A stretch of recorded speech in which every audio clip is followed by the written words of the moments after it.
Hello, history enthusiasts. Welcome to my channel, where we delve into the unknown stories that have shaped our world. Today, we will explore the fascinating and little-known beginnings of Elon Musk's career, moments that gave rise to one of the most extraordinary journeys in the modern world of innovation. Let's get started. Throwaway account because, well, I'm embarrassed. And I probably shouldn't be. But I am. This post is a long time coming. And I'll be breaking it up into 15 parts because it's not just a relationship story. It's a strange, messed up timeline of betrayal, ambition, and weirdly enough, Elon Musk. Yeah, that guy. The Tesla guy. SpaceX. X, or Twitter, whatever. But this isn't a Musk fanboy post. It's about how my interest in his early life somehow collided with the slow-motion car crash that was my marriage. How my passion became the punchline of my wife's lies. Let me back up. My name's Tyler. I'm 37, and until recently, I was married to someone I thought was my best friend. Hannah, 35. We'd been together since our late 20s. I was a high school history teacher who made a quiet switch into tech consulting after burning out on the public school system. Hannah worked in HR for a mid-sized logistics company. We had a modest little house, no kids, and 2 very spoiled cats. I'm a big biography nerd. I read obsessively about people's formative years, especially innovators. You learn a lot about someone by seeing where they came from.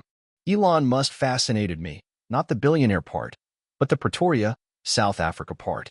A little boy, obsessed with sci-fi, bullied endlessly, diving into basic programming at 12 and selling his first video game for $500. Who the hell does that? So yeah, in my downtime, I started a blog where I posted deep dives into people's early lives' formative years. I'd been researching Musk's early ventures, Zip2, PayPal, the X.com stuff, piecing together the whole story. I got so into it. I even scheduled an interview with a former Zip2 employee who now teaches entrepreneurship in Palo Alto. Now here's where things started to crack. Hannah rolled her eyes at my blog from the beginning, called it nerd fanfiction more than once. Said stuff like, "Are you writing another bedtime story about your boyfriend Elon again?" At first, it was teasing. I thought, okay, she doesn't get it. It's fine. She'd never been much into tech or history. She was more of a reality TV and wine, at 5 p.m. type.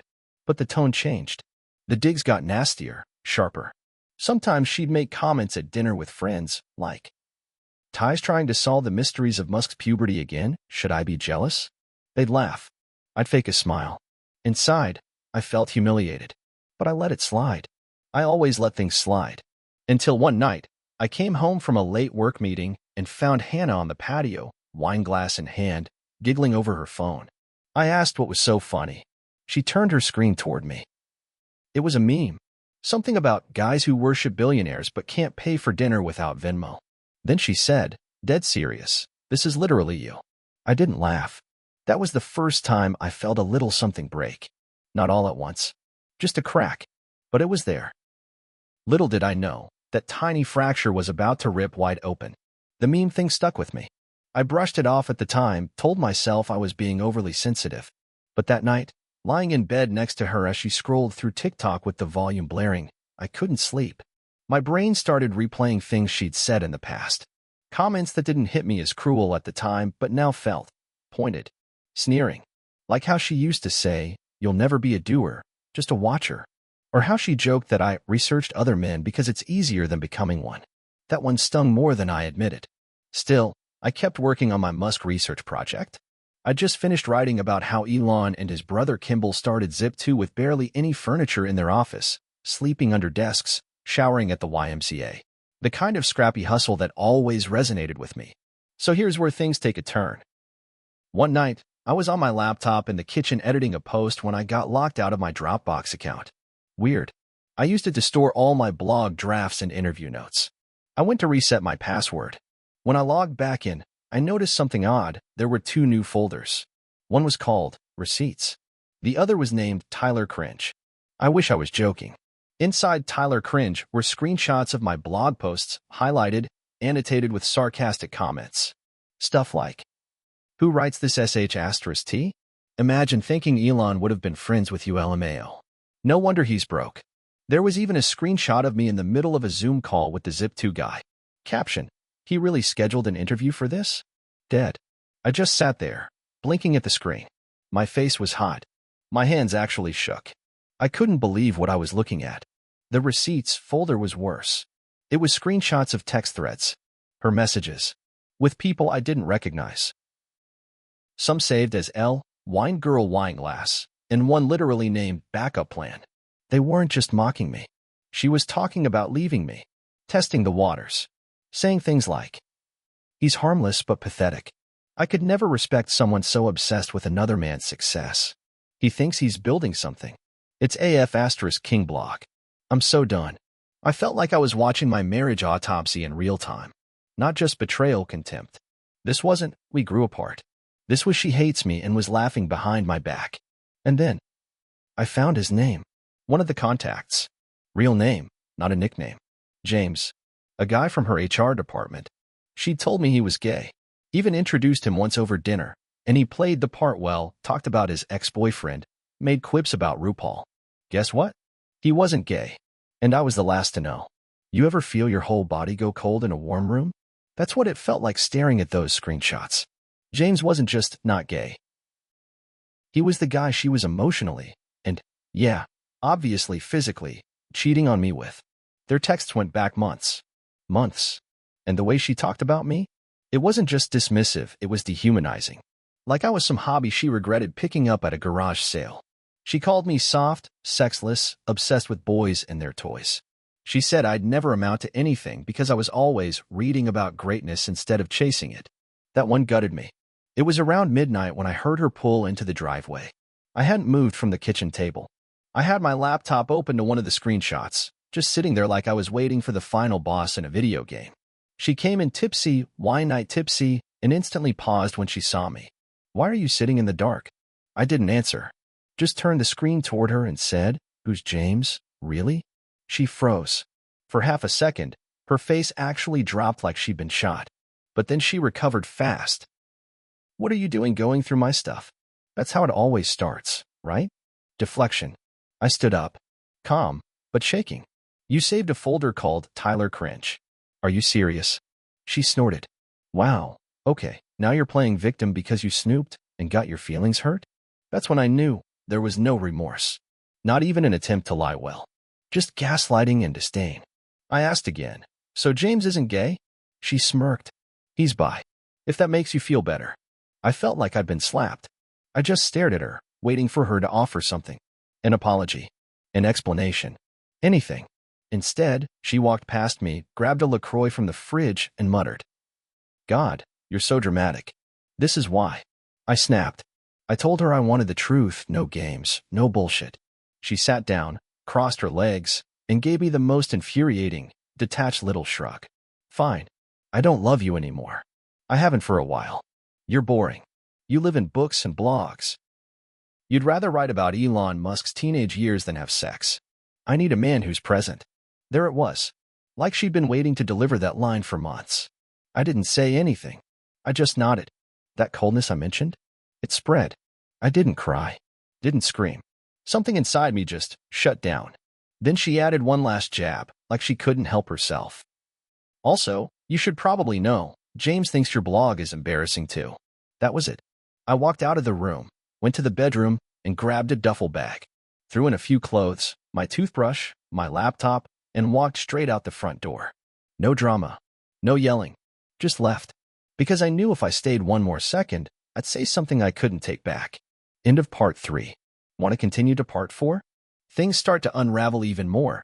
There's another betrayal hiding in plain sight. Tavajislova. Next, ChatGPT Povdal. Here's part 4, where the emotional aftermath hits and another layer of betrayal comes to light. Part 4. Turns out the blog wasn't the only thing she mocked. I drove for a while. No music, no GPS, just silence and the buzzing of my thoughts. Ended up crashing at my friend Mark's place. He's one of those guys who has a stocked guest room and doesn't ask questions until you're ready to talk. I didn't sleep that night. I just laid there staring at the ceiling, replaying her words over and over. "You live in books and blogs. James thinks your blog is embarrassing too." I kept wondering, was this always how she saw me? Had I been blind for years?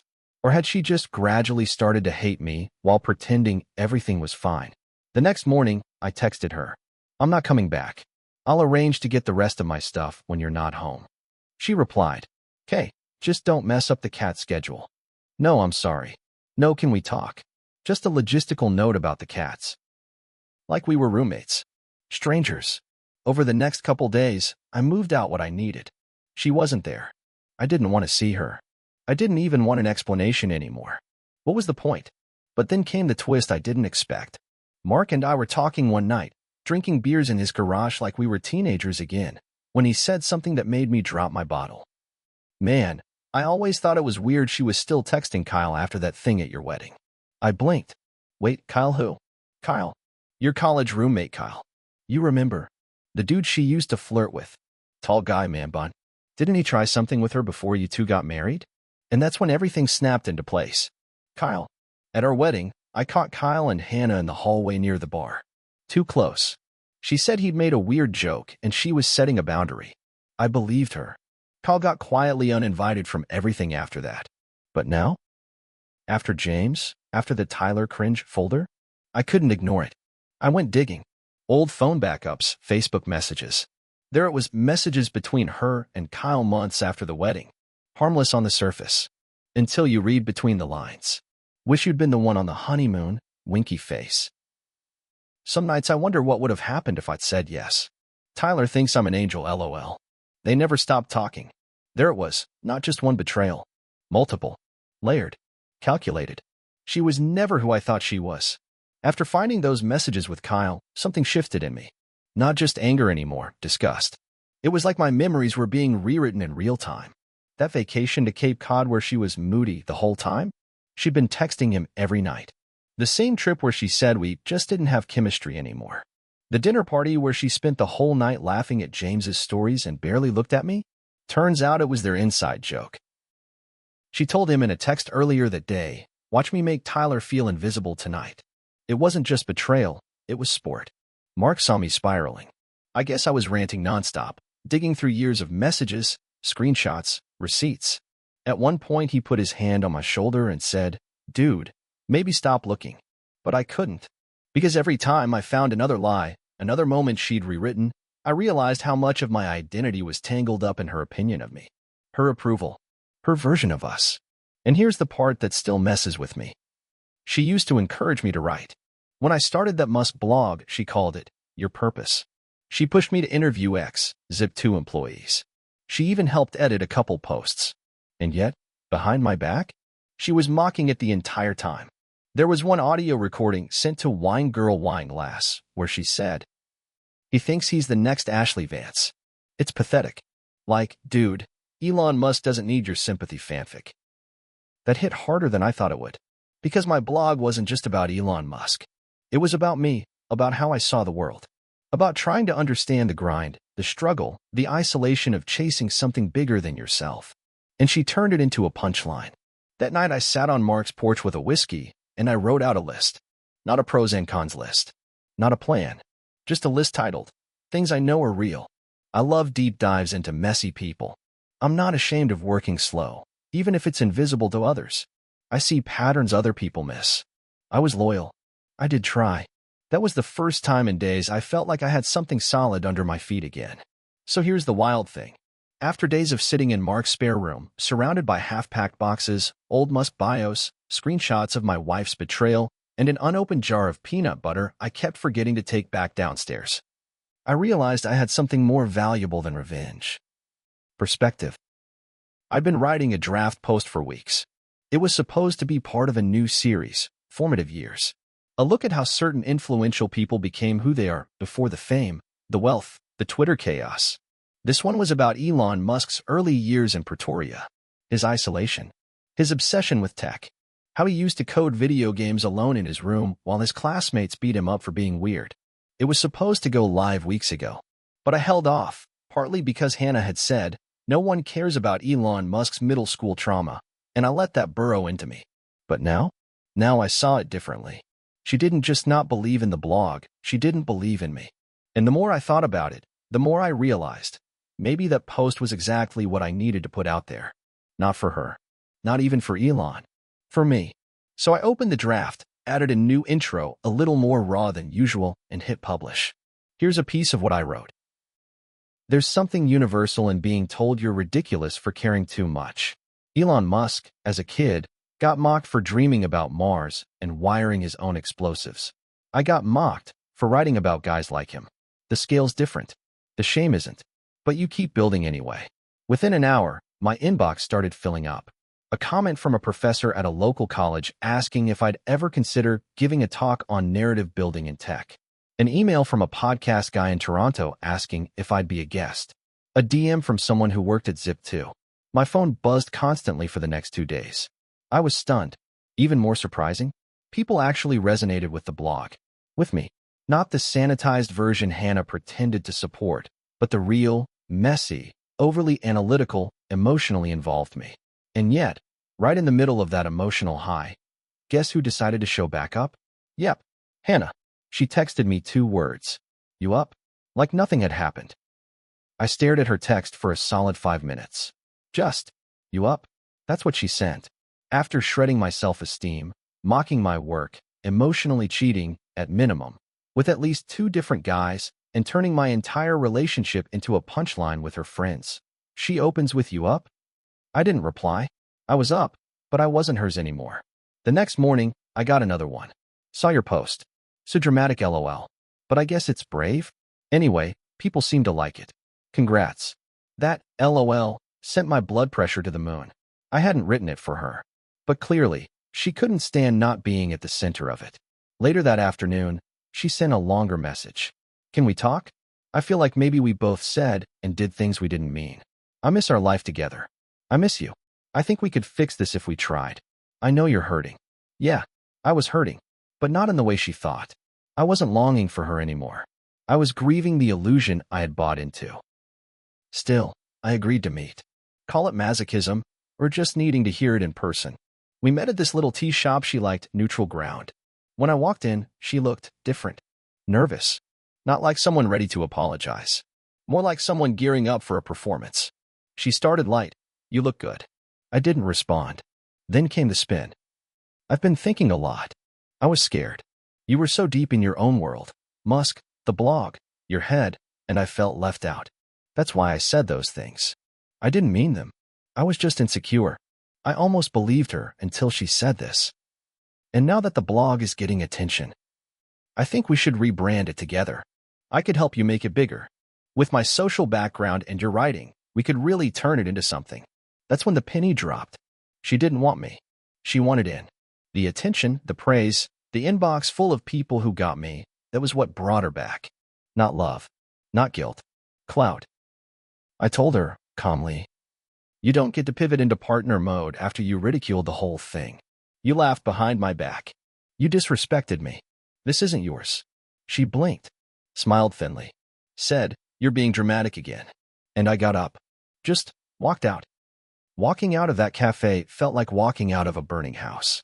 You don't look back. You don't double-check the door. You run. And for the first time in months, maybe years, I felt free. No more gaslighting. No more explaining why my interests mattered. No more picking apart my words for tone or vibes. Just me. And the work. That night, I finally deleted the folder of screenshots and recordings. Not because I forgave her, but because I didn't want to carry that poison around anymore. I'd already lost too much time to it. And then something weird happened. I got an email. Subject line. Zip2 correction? I clicked. It was from a guy named Jonah. Said he was a former engineer who worked on Zip2 briefly in the late 90s, before Musk and Kimball took off, his words. He'd read my post and wanted to offer a correction about the company's early mapping feature I'd mentioned. We went back and forth a few times, super polite, detail-oriented. You could tell he really cared about the facts. Eventually, he said, I like the way you write. You don't turn these guys into gods, but you don't treat them like cartoons either. You've got balance. You ever think about turning this into a book? I just sat there staring at the screen. A book? I'd barely believed in a blog a few weeks ago. Now some random engineer from the original Silicon Valley wave is telling me I might have something bigger? I forwarded the email to Mark with the caption, Dude, WDF is happening to my life right now? He replied in under a minute. You're waking up. He was right. It felt like I'd been underwater for years, and now the air was flooding back into my lungs. Even better? Jonah put me in touch with a retired Zip2 investor who had stories that weren't in the biographies. The kind of stories that reminded me why I started all this in the first place, not to fanboy, but to understand. I started outlining a longer piece, something like Zip2, the startup before the myth. And guess what? I didn't tell Hannah. For once, it wasn't about proving anything to her. This was just for me. So get this. A week after Jonah connected me with that retired Zip2 investor, the guy, let's call him Malcolm, agreed to a video call. I didn't expect much. Maybe some dry anecdotes about early venture rounds or office space costs. Instead, Malcolm logs on, gray hair in a ponytail, AirPods in, holding a glass of something brown, and goes, "You want the sanitized story or the real one?" I blinked. Definitely the real one. And man, did he deliver. Stories about how Elon, back then, was obsessively quiet unless you triggered one of his nerd zones, Mars, maps, coding. Then he'd just start monologuing, like someone had flipped a switch. He talked about Elon getting kicked out of meetings because he refused to let the sales guys take over. About how he slept under his desk, not for show, but because he genuinely didn't notice it was 3 a.m. And the kicker? We all called him Ellie, short for Elon the Alien. Not in a mean way. We just figured there was no way he was from Earth. I laughed so hard I nearly dropped my phone. We talked for an hour and a half. When I hung up, I had 3 pages of quotes, 2 possible leads for future interviews, and for the first time ever, a sense of real direction. This wasn't just a blog anymore. It was shaping into something bigger. Then came Hannah. Again.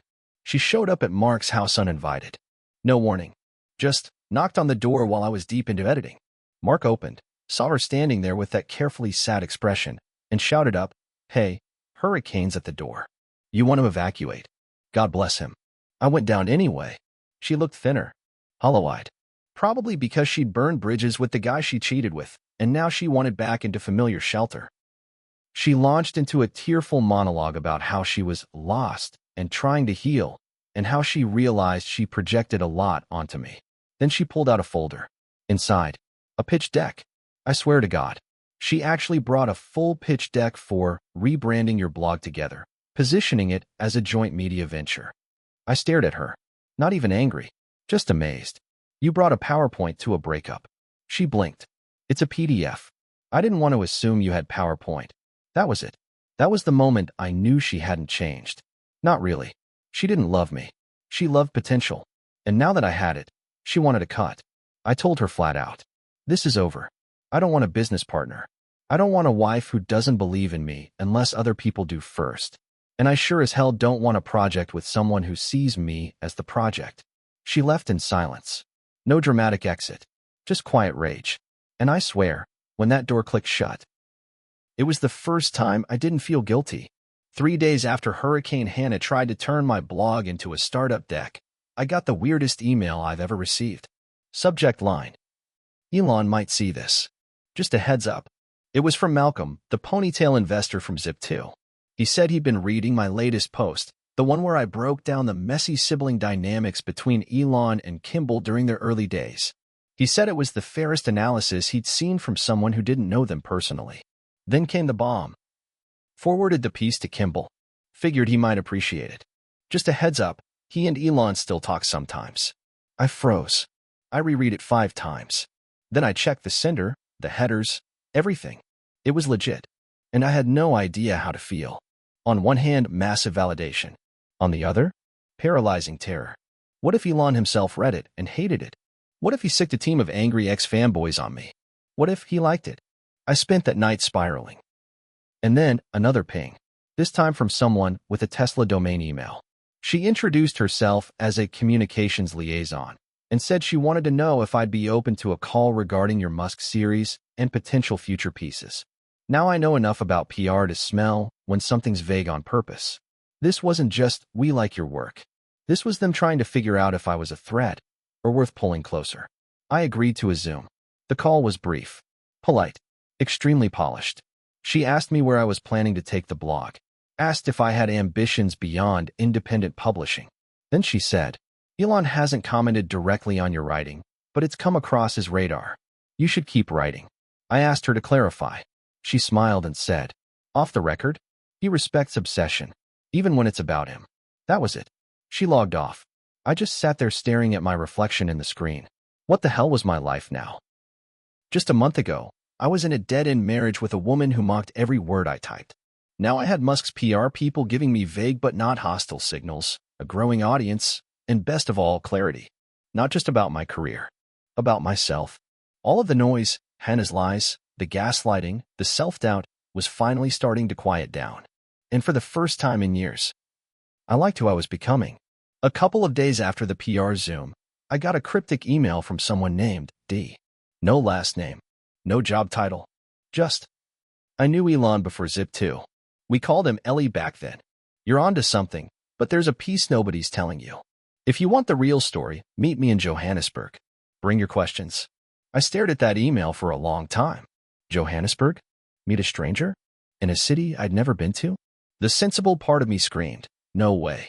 But the writer in me, the guy who'd been aching for real stories, the ones beyond glossy bios and PR-approved quotes, felt that electric pull. I booked a ticket. Landing in Johannesburg was surreal. The same city where Elon grew up, but a decade and a half later, it felt different. Somehow quieter, more secretive. D was waiting at a tiny cafe, sipping tea with a face that looked older than his years. He told me about Elon's teenage years, the ones no book touches because they're too messy or too personal. How Elon was bullied relentlessly at school. How he found refuge in books and computers. How he hacked into the school's computer system, not to cause damage, but to change his grades. But the real shocker was this. Elon didn't just dream of technology. He dreamed of escape. Of proving to everyone who ever doubted him that he was more than just a weird kid from Pretoria. And then D paused, looked me dead in the eyes, and said, that's why he started Zip 2. Not for the money, not for the fame, but because he needed to build a bridge out of South Africa, out of the past. I scribbled notes like a madman. D also gave me a box of old photos and letters, raw, unfiltered glimpses into Elon's early life, including handwritten plans for Zip 2, ideas that never made it public. This wasn't just history. This was humanity. And it hit me. Maybe that's what I was really trying to do with my blog. Build a bridge, too.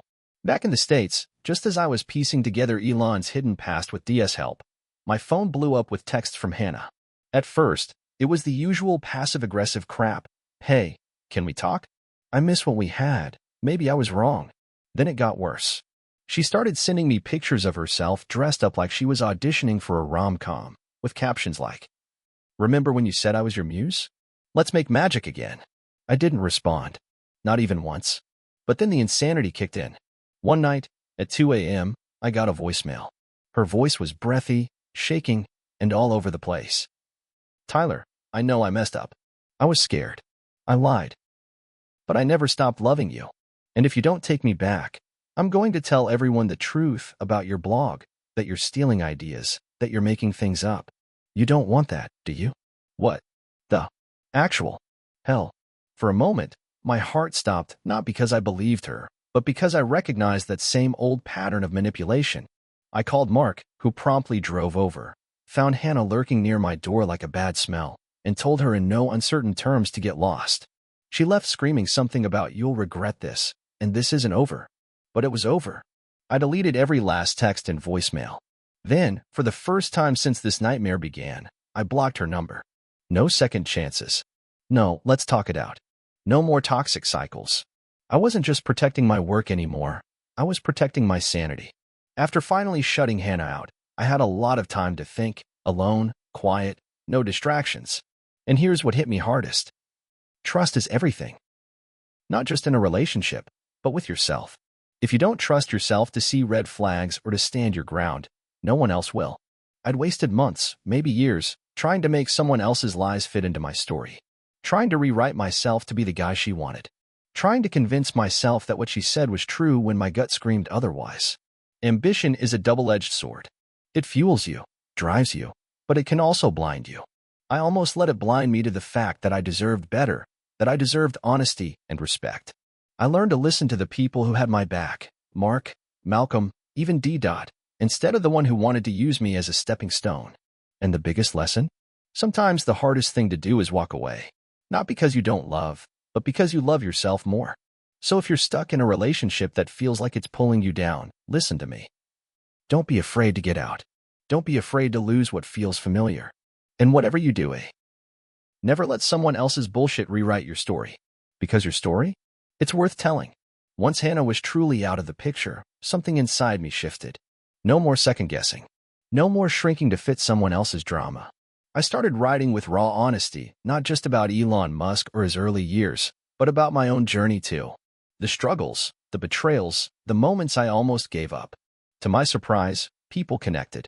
Comments rolled in, stories from others who'd been through toxic relationships, who'd felt trapped by someone else's lies. My readership grew faster than I expected, and with it came new opportunities. I landed an interview with a former Zip2 engineer, got offers to guest post on bigger sites, even started getting invites to podcasts. More importantly, I felt alive again. I wasn't just chasing a story. I was living it. The blog wasn't just a project anymore. It was my platform to reclaim my narrative. And for the first time, I believed I could build a future that was mine. No strings, no manipulations, just me and my words. Looking back, it's wild how much one toxic relationship almost derailed everything. I started this journey chasing a story about Elon Musk's beginnings, but it turned into a story about me, about fighting for my own worth and sanity. Here's what I want anyone reading this to know. Trust your gut. If something feels off, it probably is. Don't let love blind you to red flags. Set boundaries and enforce them. You're not responsible for someone else's lies or drama. Protect your peace. Own your story. Whether you're a blogger, a dreamer, or just trying to survive, your voice matters. Don't let anyone steal it. Walk away when you have to. Sometimes the bravest thing you can do is say enough and start fresh. Find your tribe. Lean on friends, mentors, even strangers who get it. You're not alone. Today, I'm not just telling Elon's story. I'm telling mine. And I'm proud of both. If you're stuck, I promise, it gets better. You can rebuild. You can come out stronger. Just don't stop believing in yourself. Thanks for reading my messy, crazy journey. Maybe it'll help someone out there avoid the same mistakes or find hope when things feel hopeless. Stay strong. Keep writing your story. Tyler.